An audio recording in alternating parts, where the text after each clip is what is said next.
You've definitely heard of the Boston Tea Party, right? But it's so much more than just a story about some angry colonists dumping tea into a harbor. This was the flashpoint, the moment that turned years of resentment into a full-blown revolution. So, how did a bunch of tea crates change the course of history? I mean, it really sounds kind of crazy when you say it out loud. How could destroying tea, of all things, light the fuse for a war of independence? Well, this one single act was the boiling point after years and years of frustration, and we're going to break down exactly why it was such a big deal. To really get it, we have to rewind the clock a little bit, because by the early 1770s, the relationship between the American colonies and Great Britain wasn't just strained. Oh no, it was stretched so tight it was about to snap. See, this wasn't some sudden outburst. Think of it more like death by a thousand cuts. First, back in 1765, Britain slaps them with the Stamp Act, taxing all sorts of paper. Then, just a couple years later, you get the Townshend Acts, taxing things like glass and paint. For the colonists, this felt like this constant, suffocating attack on their businesses, all while having zero say in the matter. Not a single person was speaking for them back in London. And all that frustration, it got boiled down into one of the most famous rallying cries in history: no taxation without representation. This wasn't just a catchy phrase, it was the absolute heart of the conflict. It was them saying, hey, we're English citizens, we have rights, you can't just treat us like a piggy bank. So, you've got this powder keg of anger just waiting to go off. And what does Parliament do? It throws a lit match right into the middle of it, the Tea Act of 1773. Now, on the surface, it almost looked like a good deal. But this was the final straw. Okay, so here's the sneaky part of Britain's plan. They offered the colonists cheaper tea. How? By letting the struggling East India Company sell it directly to them, cutting out all the middlemen. Sounds great, right? Cheaper tea for everyone?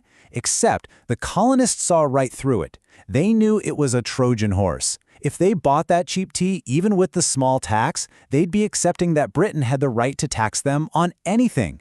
It was a political trap, and they were not about to walk into it. And this whole standoff brings us to the chilly night of December 16th, 1773. Picture this. 3 ships, loaded to the brim with British tea, are just sitting there in Boston Harbor. The royal governor is demanding they unload the tea. But for a group of patriots called the Sons of Liberty, that was just not going to happen. The time for talking was over. It was time for action. Now, don't picture some wild, chaotic mob. This was a plan. It was organized, almost like a military operation. The men disguised themselves as Native Americans to conceal their identities, snuck onto the 3 ships, and then, very methodically, started breaking open crate after crate and heaving the contents into the cold, dark water. Just let that number sink in for a second. 342 crates of tea. This wasn't just a symbolic gesture. This was the destruction of a huge amount of private property. It was a message to London that was very clear and very, very expensive. And here's a really crucial detail. This was an act of political protest, not a mindless riot. The protesters were incredibly careful not to harm a single person or damage anything else on the ships. They even supposedly swept the decks clean when they were done. Their target was precise. It was symbolic. It was the tea and the unjust tax that came with it.